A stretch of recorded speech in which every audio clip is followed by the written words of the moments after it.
wanna be the very best, like no one ever was. To catch them is my real test, to train them is my cause. I will travel across the land, searching far and wide.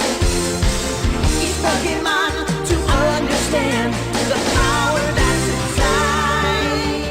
Mr. President!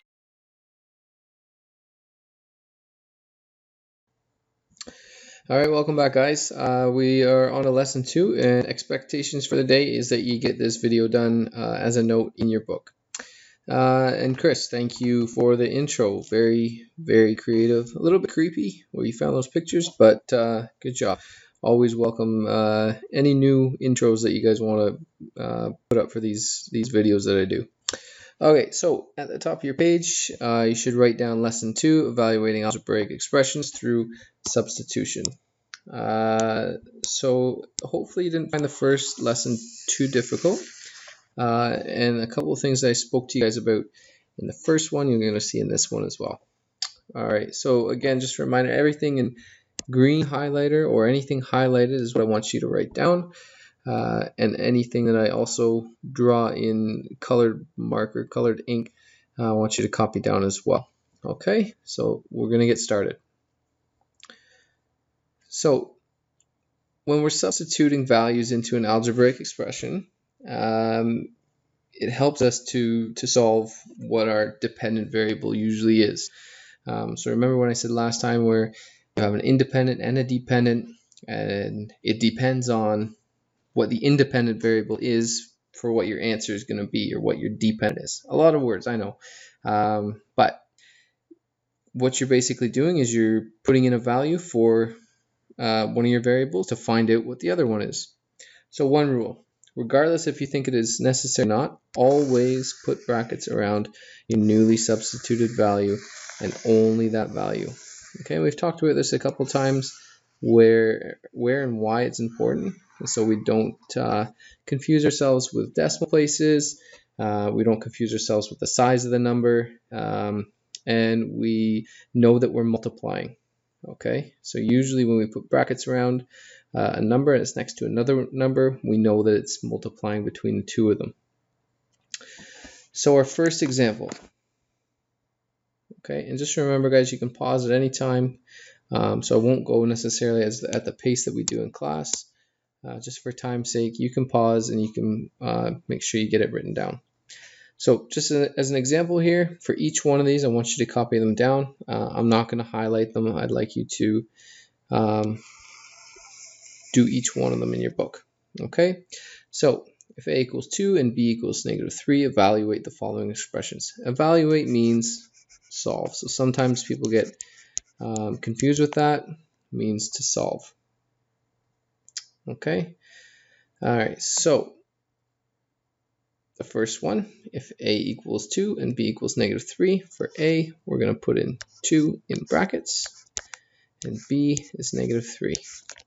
Okay, so again, the reason why we put in brackets, just in case there's two signs together, we can see what they should be. And if we're doubling up with negatives or positives, we can just rearrange them so that they're just one sign. So I'm going to do every single step here.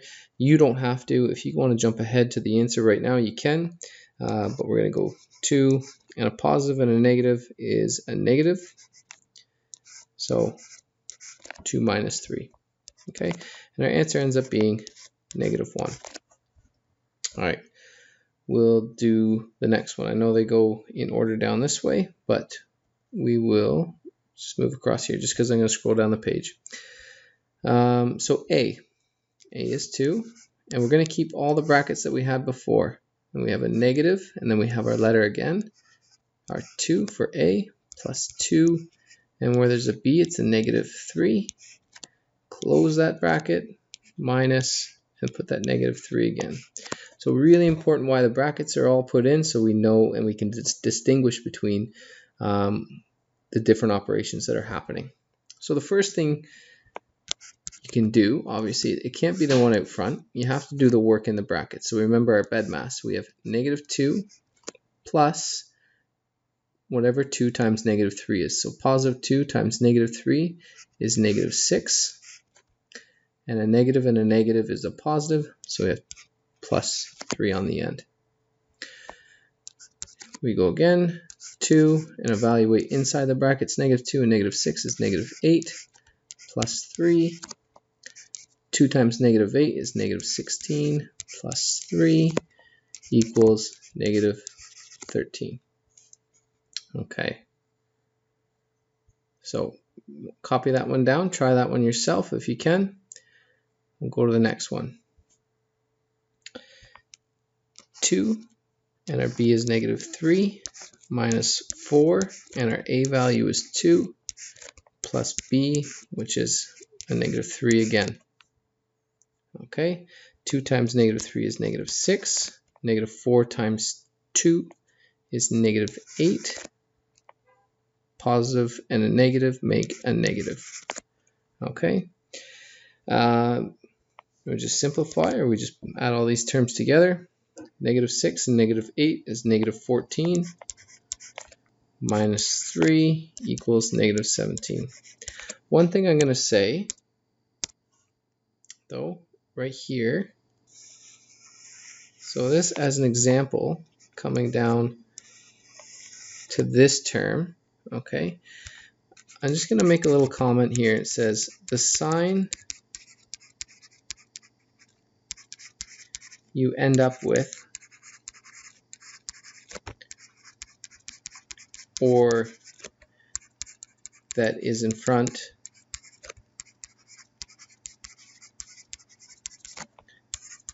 of a term, is also the operation on that term.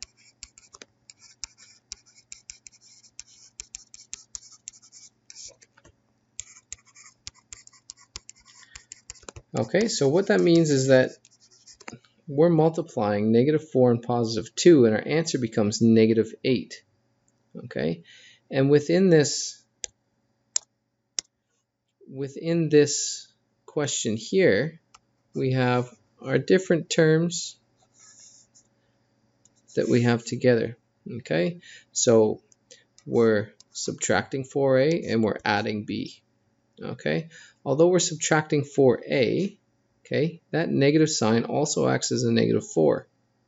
Okay, when we substitute our a value in there, although it's a positive, our answer ends up becoming a negative 8, because we're going to use the sign that's in front of that first number as well. So negative 4 times positive 2 is negative 8.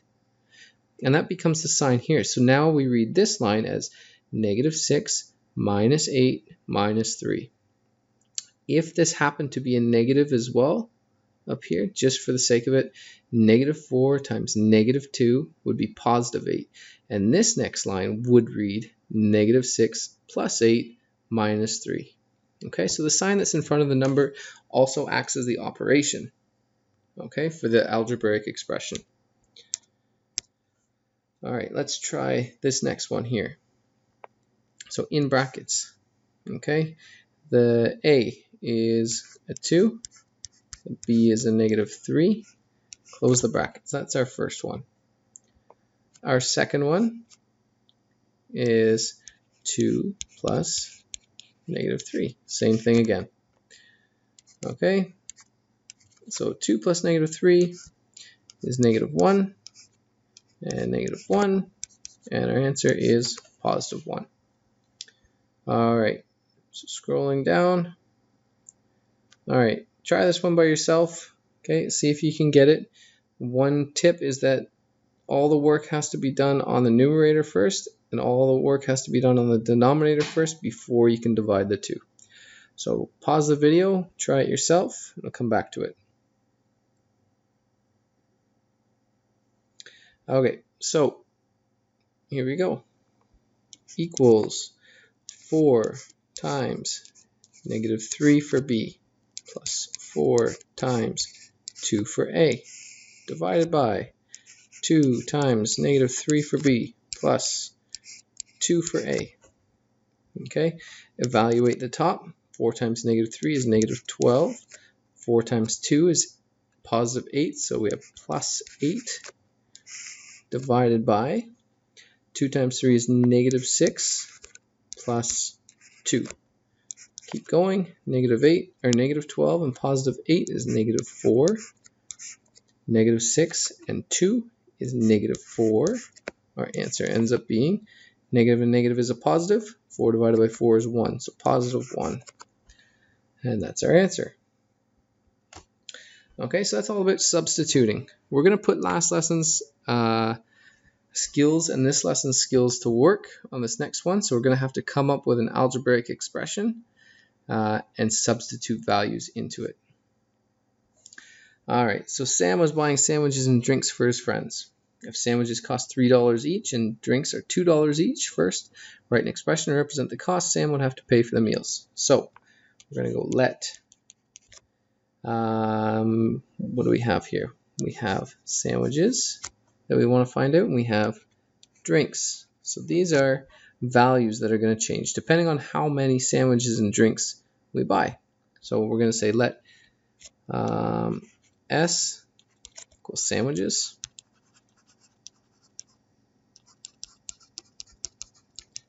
and D equal drinks. Okay, and the last one is how much it's going to cost. So we're going to say C equals the cost. Okay, so here we go. The expression is the cost is equal to $3 for sandwiches, so 3S plus $2 for drinks. So 3 times the number of sandwiches plus 2 times the number of drinks gives us our total cost. So here is our expression. Okay. If Sam bought 4 sandwiches and 4 drinks, how much did he have to pay? So this is where we're going to substitute. We have our cost equals 3S plus 2D. So our cost is equal to 3 times 4 sandwiches plus 2 times 4 drinks. So cost equals 12 plus 8. Cost equals $20. Okay, therefore Sam had to pay $20. Okay, so just a simple coming up with the equation and then substituting the numbers in. Okay, here's a little challenger for you guys. I'm not going to do it right now. We'll come back to it later. Sam held a party for 8 people, which included himself. Half of the people wanted to split a sandwich, and only a quarter wanted drinks. So how much did Sam have to pay? Just a little hint. How many people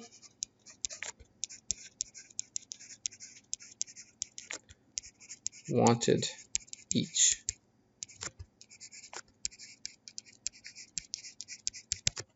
Whatever. We'll do it right now anyways. Okay, so half of the 8 people want drinks or split a sandwich.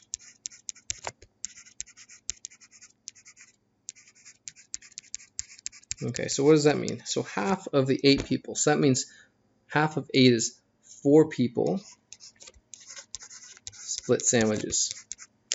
Okay, so 4 split sandwiches, that means you have 2 whole sandwiches.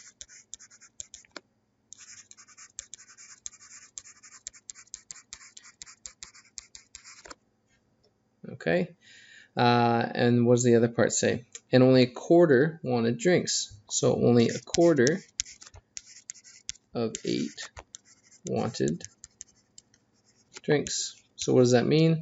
It means a quarter of 8 is 2. So 2 wanted drinks.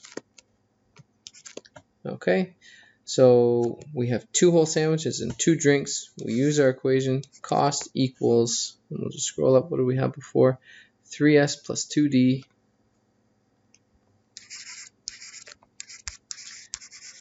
Okay, cost equals 3 times 2 sandwiches plus 2 times 2 drinks. Cost equals 6 plus 4.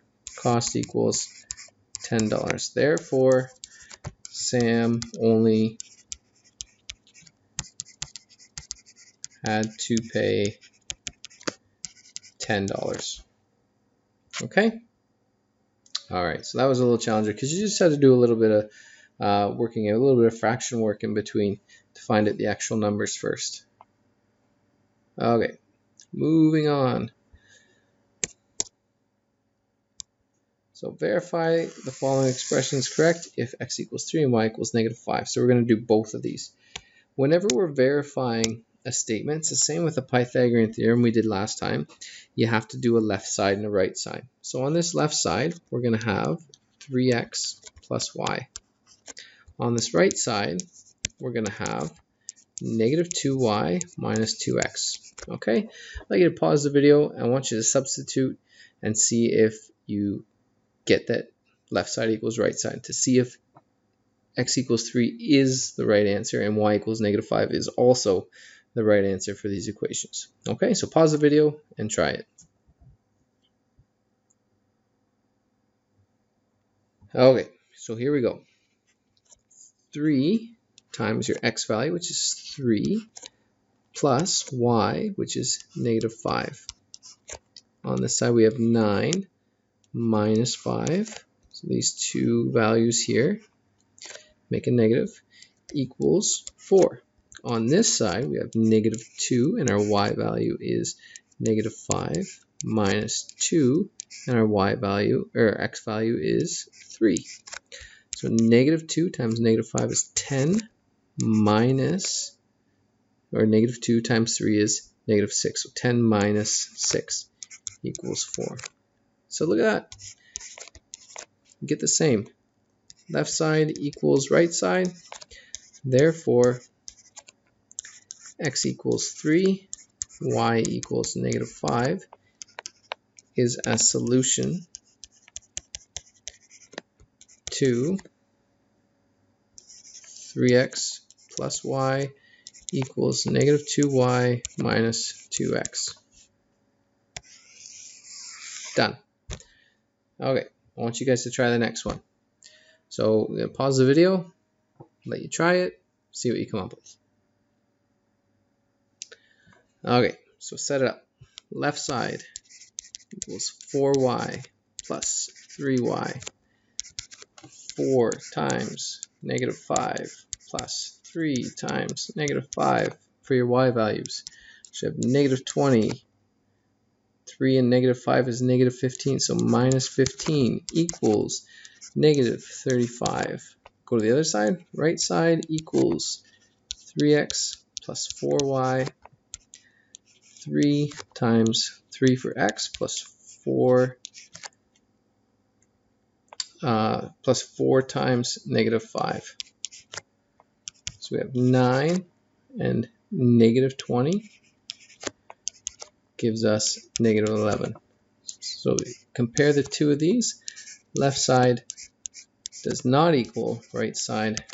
Therefore, x equals 3, y equals negative 5 is not a solution to 4y plus 3y equals 3x plus 4y. Okay, and that is how you prove a statement true or false. That is how you substitute, and that is how you solve an algebraic equation, by substituting. So these are questions that we're going to start on at the start of next class, which I believe will be Thursday, which is when I come back, the first day. And the next class, you also have a homework quiz, at least maybe on a little bit of this and the first lesson. Okay.